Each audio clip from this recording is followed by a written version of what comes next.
What is going on? Modest Leadership Book Club. Almost had a Freudian slip there. Guys, super pumped to break down the final few chapters of Extreme Ownership. We're getting started a little bit early today, and for good reason. Actually staring at me right now is my puppy. Teresa, this is the life of a coaching family, is on another call. So if you hear him crying, I promise he's okay. But we're going to crush this one, and we're going to end strong. That being said, couple things. Number one is we are getting ready for our next book. We have 4 powerful books that I put up inside of the app. If you're a part of the book club, go in there and vote. If you're on my email list, you can also vote. But also, like, if you are not a part of our Modern Leadership Book Club, what are you doing? Grab a free spot, modernleadership.us/book club. You can grab a free spot. You can join us every Thursday at 9 a.m. Pacific time to dive into our business leadership book. Anne-Marie, good morning. Good morning. So before we get started, we have a bunch of new people who are now a part of our inner circle. It is our membership program where you get behind the scenes things, including live Q&A with me and Teresa, video releases early, which we've already released 3 different videos, and so many other perks. If you haven't checked that out, click on the join button underneath our channel and you'll be able to see some of the details. So we have Garen, who is now a Modern Leadership Inner Circle member. We have Joe Marie. We have Steve. What's going on, brother? We have Michelle. And we also have Danielle, who ended up winning our prize this last week, which is a $150 gift card for Amazon. Every once in a while, I like to throw together a gift card towards people and really take care of our people. So I appreciate you guys so much. Julie, good morning. Good morning. Welcome, everybody. Okay, so let's dive into these final 3 chapters, all right? These chapters are pretty quick. If you haven't seen or listened to any of the other ones and you're watching this first, you can 100% get some takeaways from this. But also, go back and visit inside of our app. We have all 5 of our book breakdowns where we do between 2 to 3 chapters every single time. We dive in there. We share a little bit about what the biggest takeaways were from all of us. This specific book is extremely important when it comes to leadership, when it comes to owning the parts of the equation that you can own.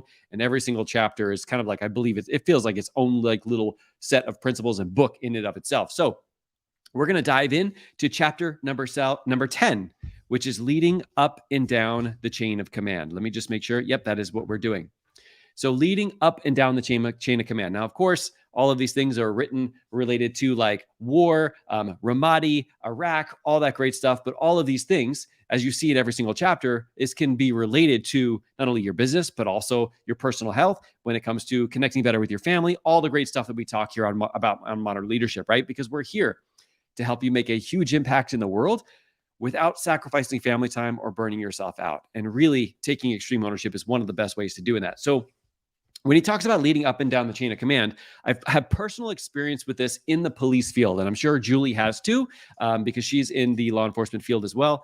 And it has a lot to do with leading your leaders, but also leading the people below you. Sorry, I'm getting a million different messages right now.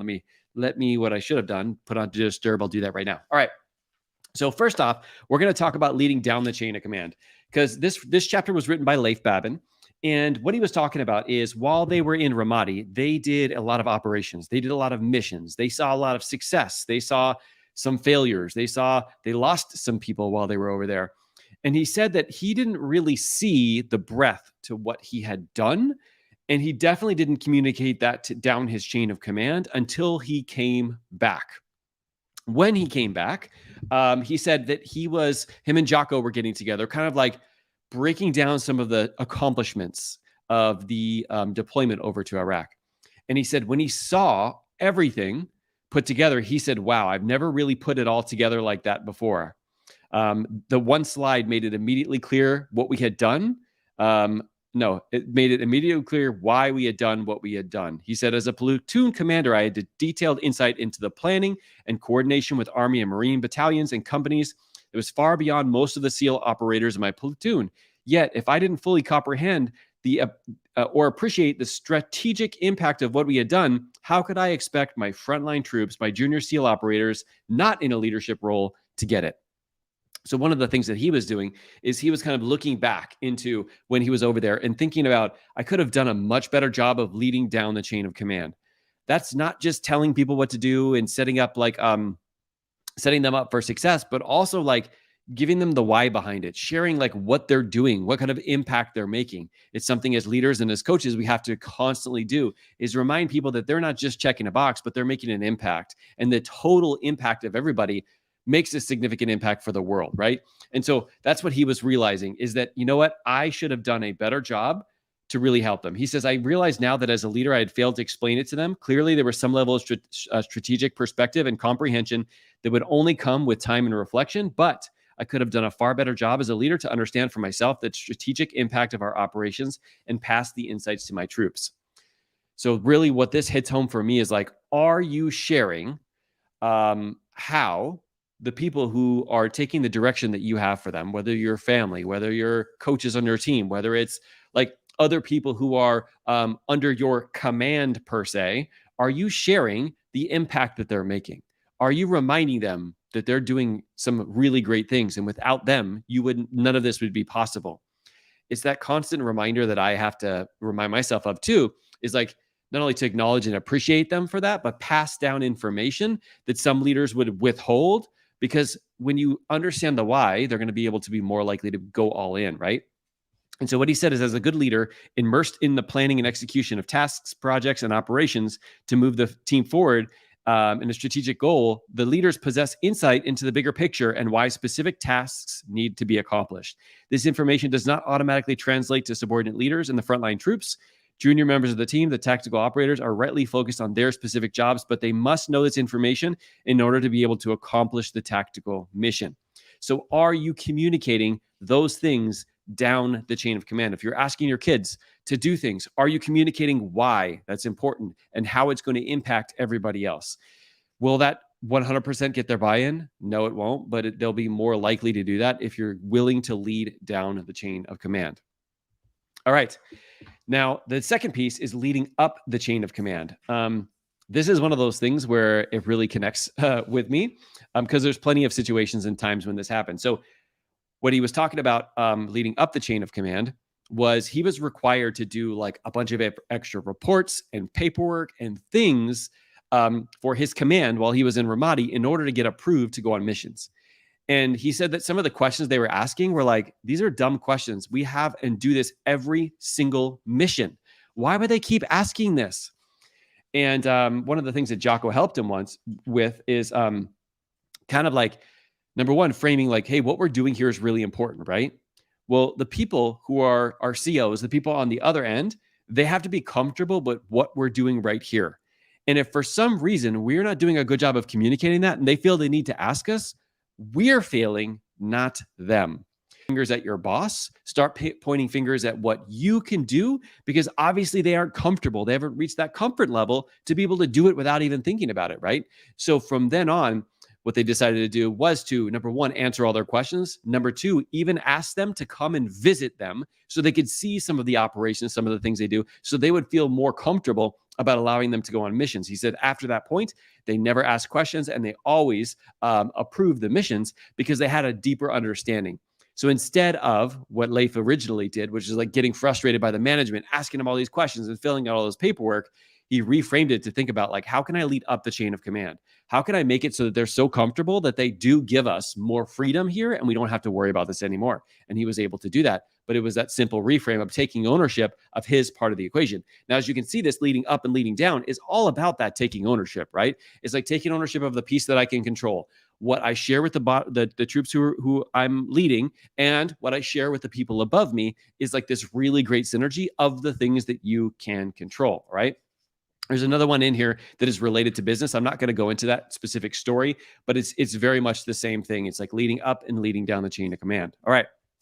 Chapter number 11. Actually, first, let's see what Anne-Marie says here. Anne-Marie says, I like how the mindset he gave was that you make your decision for your team and execute on the mission, or it would fail. He says that with that hands-on, he could see the bigger picture within his command. 100%. And good morning, Julie. And I think I already said good morning, Julie, but good morning again, Julie. Okay. Chapter number 11, decisiveness and uncertainty. There's a really good story in here about Chris Kyle was his name. He was the American Sniper. If you've ever seen that movie, it's a tearjerker for sure. But when he was a part of the team with Leif and Jocko, and on one specific situation, Chris saw somebody, a silhouette in the window, and he thought that it could be some type of enemy sniper, but it was somebody who had a really high-powered rifle with a high-powered scope. And what he did is he communicated to Leif, like, hey, like, I don't have like 100% confirmation of who this person is. I don't know if he's a good guy or a bad guy, but based on the positioning of where I think he is, that's where the bad guys are. And so they started to communicate over radio with the people who are on the field, like, hey, this is where this person is. Like, we don't know if it's good or bad. And the field person was like, just take him out. Like, we know for sure he's bad. And one of the things that Leif had to do is, like, he said, despite all this uncertainty and chaos in the battlefield, he had to like not feel pressured to take that shot. He had to take a second and go, wait, like, this guy, Chris Kyle, he's like the best sniper in the world. He doesn't have any problem with, taking the shot if he needs to take it, but something in him is pulling him back. So to me, that means that I should listen to him and what he's saying to make it mean like he's not 100% certain with this. And he said, Leif said that he said, no, we can't do that. We have to make sure that these are 100% the bad guys. Meanwhile, they're trying to figure out exactly what building it is. And they found out there was a mistake that was made. It was actually the wrong building that they were counting on the street. And in the building, and that person was somebody from the US military. If he had taken the shot, somebody would have been seriously injured or killed from his own fellow teammate. And so when you are making decisions, you don't want to necessarily feel pressured into making a decision. You can just have the information that you have there, but you do have to decide. One of the things that he has in here, let me break it down.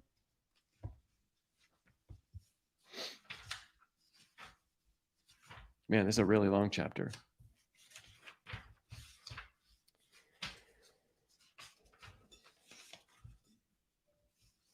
He says, the combat leader almost never has the full picture of a clear and certain understanding of the enemy's actions or reactions, nor even the knowledge of the immediate consequences for a momentary decision. Regardless, leaders cannot be paralyzed with fear. That results in inaction. It is critical for leaders to act decisively and amid uncertainty, to make the best decisions they can based on only the immediate information available. He said, waiting for 100% right in certain solution leads to delay, indecision, and the inability to execute. Leaders must be prepared to make an educated guess based on previous experience, knowledge of how the enemy operates, likely outcomes, and whatever intelligence is available in the immediate moment. Now, this is something that we're going to talk about in the next chapter, which is the dichotomy. There's a lot of dichotomy. Amber, what's going on? There's a lot of dichotomy in this. And it's like, if you go way too far one direction, it's not necessarily a good thing. And if you go way too far in the other direction, it's also not a good thing. An example is like being really close with the people that you're leading. If you're too close, they can take advantage. But if you're not close at all, like they don't really care and you don't really care for them, that's where the danger zones are. It's somewhere in the middle. And that's really where the decisiveness comes into play, is like, where is that middle ground for you, where you have enough information to make a conscious decision. And like Leif did here, one of the things he did is he trusted his intuition. How many of you guys trust your intuition? Like when your gut is telling you yes or no, or take this step or not take that next step. Now, there's a lot of pieces to this puzzle. As a life coach, we know, and a lot of you guys are life coaches, it could be your head voice that is trying to keep you stuck. But if you really feel like in your heart, which is typically where the intuition comes from, that is generally the best way to lean into it, because it's trying to teach you something. It's trying to tell you something and get your attention. And that's the only way that it can do that. Okay. So that was chapter number 11. Chapter number 12 is discipline equals freedom. By the way, as we go, if you have any huge takeaways from these chapters, I definitely want to hear it in the chat. I know Anne-Marie already gave us one. If you guys have some takeaways from these specific ones, whether it's a specific phrase or sentence that you heard, or just even something the way that I described, anything like that, share it as a takeaway inside of the group, inside of the chat. All right, chapter number 12 is discipline equals freedom and the dichotomy of leadership. So one of the things that this was kind of funny, just because having police worked in police and in the police field, and having done a lot of searches, I know how this could get messed up. So basically what they were doing is they were going, while they were in Ramadi, they would have to go into a location, secure it, and they would search it to see if the person was a terrorist. And he said in the beginning, their plan was ransacking the place, meaning throwing everything around, breaking things, finding things, which inevitably you can find things that way, but also breaking a lot of things and making a lot of damage, and then forgetting, like, did we check under here? Did we check up here? Where did we check? Did we check this room? Did we not check this room? Steve, what's going on, brother? There's so many different things that were actually causing them to slow down. And so what he did is they went to the drawing board and they said, how can we like put together a plan to make sure that we do it? We search once, we check all the locations we need to, we don't break all the extra stuff. And then when we recover things, we know where we recover things so that when we go to court, it's not just like, oh, we found this somewhere in the house. And so the team was very upset when that first came down. They're like, hey, what we're doing is working. And what they didn't realize is that when they didn't have the discipline of following some type of structure, it actually caused them to miss things. It caused them to miss weapons and not have the information that they needed to be able to convict these people as terrorists in the court in Iraq. And so what they did is they started to reverse engineer and said, hey, listen, we need to do this. We need to figure out a way of having a systematized way of searching that does all the things we want to. And then as a matter of fact, when we get good at it, we're going to get better and faster and faster. And he said, not everybody had the buy-in, but when they did, and they put the plan together, it actually worked. And it worked so well that they actually would be able to search multiple houses now in a row and make sure that they know exactly where the items were recovered, make sure they don't miss things, make sure they don't damage things they don't need to damage. And really it made it and gave it a lot more structure. So when they had the ability of having the discipline, it actually gave them more freedom to work and do this more often because they were able to practice that discipline of not just let's just throw everything and figure out like what we can find in here. Instead, coming up with a tactical plan that kind of like they say, like slow is smooth and smooth is fast, right? And when you do things in that slow, smooth way, it actually gets done faster and you're able to achieve a lot more. He said the principle here is every leader must walk a fine line. That's what makes leadership so challenging. Just as discipline and freedom are opposing forces that must be balanced, leadership requires finding the equilibrium in the dichotomy of many seemingly contradictory qualities between one extreme and another. The simple recognition of this is the most powerful tools a leader has. With this in mind, a leader can be more easily balance the opposing forces and lead with a maximum effectiveness. So a couple of the different things is that you have to have this dichotomy. It's discipline and freedom. Like freedom is like just do whatever we want whenever. That's kind of like the ransacking. And discipline is like being disciplined to do things exactly as the structure says. And finding out that somewhere in the middle gets you the best of both is what really helped not only them in Ramadi, but also like just us in general, is finding that dichotomy. But there's a lot of other dichotomies. And as a matter of fact, is possibly one of the books that we could be reading next, which is called The Dichotomy of Leadership by Jocko, Willink, and Leif Babin. Go into the app if you want to vote for one of those 4 books, by the way. But there's some other dichotomies that he talks about and calls out here that he dives into a lot deeper in that other book, okay? So he said, a leader must lead, but also be ready to follow. So think about this. There's a dichotomy. When you lead and when you follow. Do you know that the best leaders are also the best followers? And vice versa? The best followers are also the best leaders? There's a time for both. If you're only the time you're always pointing, like, and you're the one who's leading, you're giving up opportunities to be led. And there's certain areas and certain things, when you find the dichotomy in the middle, that's where the best thing is. He said a leader must be aggressive, but not overbearing. I've had some aggressive leaders that were extremely overbearing. And so there's this like dichotomy there too, like how much is aggressive and how much is overbearing, right? And finding that middle ground. A leader must be calm, but not robotic. So being calm is cool, but being robotic and not having any emotions at all is also the equal opposite. It's kind of scary when you have that. So finding that place in the middle ground. He says a leader must be confident, but never cocky. There's a difference. And I know some people who think they're confident, but I actually can sense a little bit of cockiness, and vice versa. When people are just like, they don't want to be confident, or they want to look cocky. So they're not confident at all. The middle piece is in there. Okay. A leader must be brave, but not foolhardy, meaning must be brave, but just not randomly running in things and sacrificing and putting like undue harm to other people. Right. Or putting people's harm in way, right? A leader must have a competitive spirit, but also be gracious losers, meaning you probably always want to win, but at the same time, if you don't, you want to be an awesome loser. A leader must be attentive to details, but not obsessed by them. Like where you're paying attention to the details, but you're not actually focusing so much on the details that you don't actually start the mission, right? A leader must be strong, but likewise must have endurance, not only physically, but mentally. Leaders must be humble and not passive, quiet, but not silent.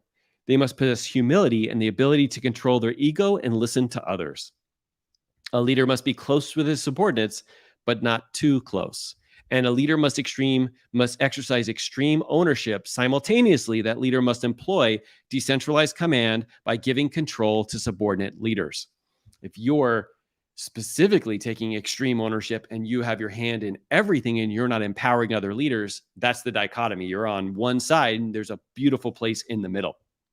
That one was a really powerful chapter just because of those different dichotomies at the end. And I originally did read The Dichotomy of Leadership, and it was kind of eye-opening to hear the different dichotomies because my brain, I don't know about you guys, but whenever I hear these things, I feel like there's one right, best only way, right? It's like I have to be over here or I have to be over here, like extreme ownership, for example. I have to take extreme ownership of everything. But it's like, well, if I'm taking extreme ownership of everything and I'm doing everything and I'm not empowering other people to take extreme ownership, I'm taking it to the nth degree. And people would call me a micromanager. And really, I'm not going to get the best out of the troops because they're only just going to be doing things to check the box. They're not going to have any buy-in because they're not going to be leading. And so finding that dichotomy in there is so incredibly important. It's something that, I mean, I don't know about you guys, but I strive to do it every single day. And I sometimes mess it up. So that chapter, number 12, extremely powerful. We're going to go into the afterword. And then I want to hear some takeaways from you guys. All right. The afterword is just at the end of the book. After it's all said and done, he kind of like breaks down a couple things. And there's some very specific things that really resonated with me that I want to share with you guys here today. Okay. He says the answer to an age-old question of whether leadership are born or made. Obviously, some are born with natural leadership qualities such as charisma, eloquence, sharp wit, a decisive mind, the willingness to accept risk when others might falter, or the ability to remain calm in chaotic, high-pressure situations. But others may not possess those qualities innately, but with a willingness to learn, with a humble attitude that seeks valid, constructive criticism in order to improve, with discipline, practice, and training, even those with less than natural ability can develop into highly effective leaders. He says leadership is both an art and a science. There are no exact answers or specific formulas that you can follow in every case. In any situation, there exists a great deal of gray area, neither black nor white. There are many infinite number of options for potential solutions to any one leadership challenge. Some will be wrong and will lead to further problems, while others will solve the problem and get their team back on track. But leadership decisions are inherently challenging and they take practice. Not every decision that you make will be a good one. All leaders make mistakes. No leader, no matter how competent and experienced, is immune from this. For any leader, handling those mistakes with humility is the key. Subordinates or direct reports don't expect their bosses to be perfect. When the boss makes a mistake, but then owns up to that mistake, it doesn't decrease respect. Instead, it increases respect for that leader, proving he or she possesses the humility to admit and own mistakes, and most importantly, to learn from them. That one really, really connects with me because I see, and I have a lot of people that I work one-on-one with who struggle with that, is like sharing when you make mistakes or when things happen and sharing it either with your kids or your followers or the people that you're going to coach or the people in your business. When you make mistakes, owning up to it. How many of you guys have ever had that where you work with a business or you work with somebody and you know they made a mistake and it kind of feels like they're trying to cover it up or just not say anything about it versus somebody reaching out and going, this is what happened. This is how I messed up. And I'm not going to let that happen again. And here's what we're going to do moving forward. Now, of course, if I did that every single day, then you'd probably be wondering like, what's going on here, right? But if I make a mistake, I'm going to call out, I'm going to own it. I'm going to make sure that my kids actually hear me own it because not only does it give me the chance to like fix it and get better at that, right? But it also shows them that I'm human and they have more respect for me, but also more respect for themselves. Because think about this. If we don't show that we make mistakes, when they make mistakes, because we all make mistakes, by the way, it's just we're not showing it, right? What do they think about themselves when they make mistakes? That's the main motivator for me is like, I want to make sure I call out to it because I want them to know that I make mistakes just like everybody else, just like they do. And when I do, I'm going to call out to it and I'm going to take extreme ownership for it. Example was this yesterday. So Rocket, who's my puppy, who's right over here, had some calls yesterday. And I got a message from Teresa saying, hey, you know what? Like, he peed all over the place down here. And so my son came home and he's like, hey, Dad, like, I think the reason why Rocket peed was because when Alyssa comes home, she gets him so excited that he just pees. And I'm like, yeah, maybe, but I really think it's my fault because I could have taken him out earlier before I got on this call, and then he would have had any pee in his bladder, and it wouldn't have mattered if Alyssa got him excited. And the look on my son's face was kind of like, oh, interesting. And I wanted to do that for two reasons. Number one is because it's the truth. I really do believe that if I had done that, if I had made that different choice, he couldn't have peed, on the floor here. It wouldn't have been possible. He wouldn't have had anything in his bladder. Could it be something related to my daughter? Yes, because he gets super excited when he sees her. But also, like, my part of the equation is I could have taken him out. But also, I also wanted to plant a seed in him of like, I'm going to take ownership of things, because he was like, well, Dad, but that's not really your fault because you were on a call. And I'm like, well, no, I take responsibility for that. That's what I can control. And by being able to communicate that to him, I really hope I taught taught him a valuable lesson about how taking extreme ownership is important, but then also, like, it gives me the ability of like now fixing it, because now my brain's like, oh, so that it doesn't happen again, I'm going to take him out earlier, rather than I got to talk to my daughter. What are we going to do about the puppy? Like, all these other head voices that could be coming. Instead, taking extreme ownership is the game changer. All right, last one he says is, while there's no guarantee of success in leadership, there is one thing that is certain. Leading people is the most challenging and therefore the most gratifying undertaking of all human endeavors. So, with that humbling reward in the distance, embrace the burden of command and go forward into the battlefield, in wherever arena that may be, with a disciplined resolve to take extreme ownership, lead, and win. All right. I think that's a great ending to the book. All right, guys. Want to hear from you guys. Was there any what was your biggest takeaway from this call? Either comment it below, type it in our app. We also have 4 books that we are going to really be doing a a poll around. I want to read them to you real quick. These are what our next business leadership books are going to be. One of these. Number 1 is The Power of One More by Ed Milet. The Dichotomy of Leadership, Jocko, Willink, and Leif Babin. Influence is Your Superpower by Zoe Chance. By the way, that one is really powerful. Talks a lot about influence and how you can do it nowadays versus like way it used to be. There's some tweaks to it just because of how we use social media. That's a really powerful one, even if we don't read it. And the 4th one is How to Win Friends and Influence People by Dale Carnegie. So whichever one you want to vote for, go into the app, vote for it, or send me an email. Let me know which one. And I will make sure that I add them all up together. And then tomorrow I'll pick the book. Okay, Julie says, inviting supervisors in the field has always been a benefit. I've admired and acknowledged when others own their mistakes and make it easier to own my mistakes. Yes. Couple huge things here, Julie. Man, you're such a powerful leader. Number 1 is inviting your supervisors into the field. How many of you guys who have supervisors are like, I do not want my supervisors to be in the field? Like, I'm going to a radio call or something, or I'm doing something specific. I honestly don't want them there because they might ruin something. They may make some mistakes. They might say something or whatever. And I don't want that. I don't want to feel like they're watching me, right? One of the greatest things you can do is invite them, to give them the opportunity to see what you go through, to see what it's like to be on the streets, to see what it's like to take your actions that you're taking.